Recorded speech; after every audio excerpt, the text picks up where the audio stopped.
commencer tout d'abord par parler d'une activité qui va le faire demain, une retraite qui va le faire au niveau de Indigo, son retraite administrative qui concernait la primature.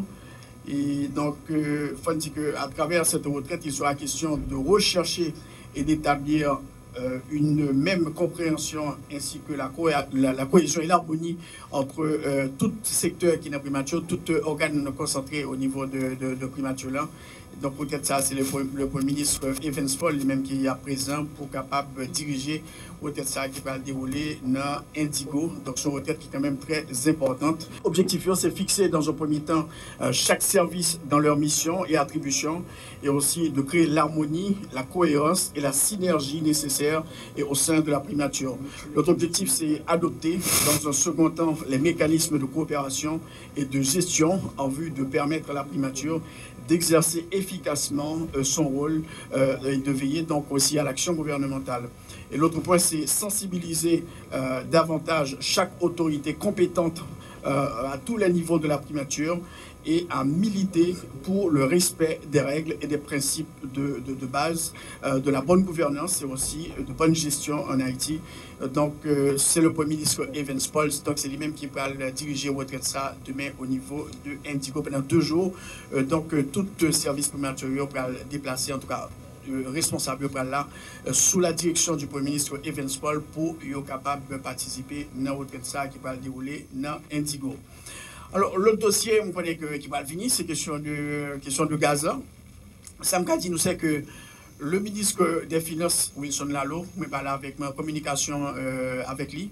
Le ministre Wilson Lalo, il a précisé qu'on aura une baisse relative des prix à la pompe. Donc, dans un premier temps, on a gagné et on baisse des prix de l'essence.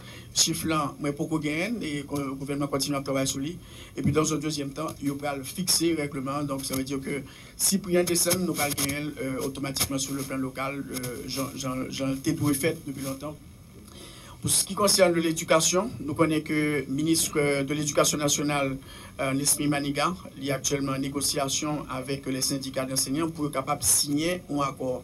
Un accord qui va le porter, quand même très important, qui va le permettre de débloquer la situation et résoudre en même temps le problème que nous avons confronté jeudi, comme nous connaissons qu'il y a plusieurs écoles publiques qui ont un problème en raison de grève que le professeur a lancé pour réclamer de meilleures conditions de travail, etc. Donc, le ministre Maniga, pour le moment, il y a une discussion avec les syndicats et qu'on accord qui est capable de signer pour permettre régularisation près de 6 000 éducateurs. 6 000 éducateurs, on a commencé par 2 000 pour le mois de février et au fur et à mesure, il a fait 500 jusqu'à ce qu'il atteigne le chiffre 6 000 ans pour permettre de régulariser le statut enseignant qui était en difficulté au niveau du système éducatif haïtien. Donc, il y a un travail pour capable de régulariser la situation. Donc, le ministre est en négociation avec les syndicats au moment où je vous parle et le ministre Nesmi Maniga et permettez-moi de faire connaître que s'il commence à signer après les automatiquement pour capable faire des annonces à la nation.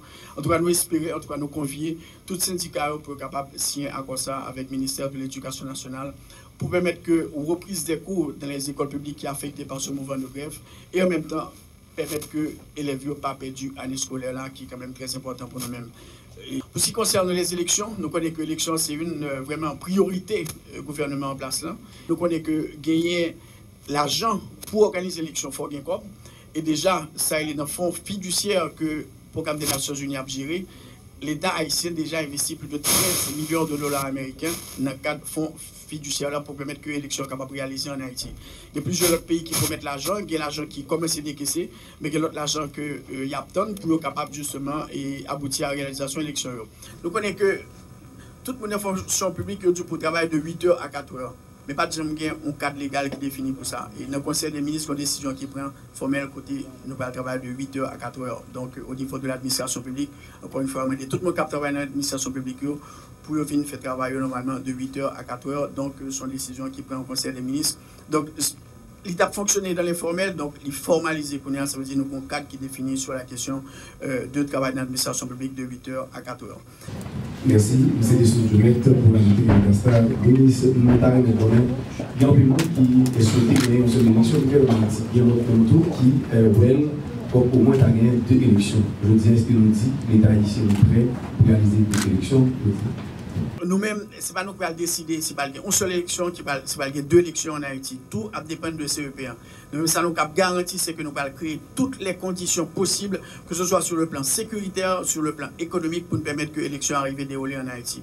Donc, décision pour faire de une seule élection, deux élections, vraiment tout dépend du Conseil électoral provisoire parce que c'est l'organe ça que choisi pour capable réaliser, organiser l'élection en Haïti. Nous-mêmes, nous là, on appuie au CEP, tout ça, CEP a décidé, donc nous-mêmes, nous là pour nous accompagner le Conseil électoral provisoire là pour que l'élection réussisse en Haïti, avec bien sûr un très fort taux de participation des électeurs.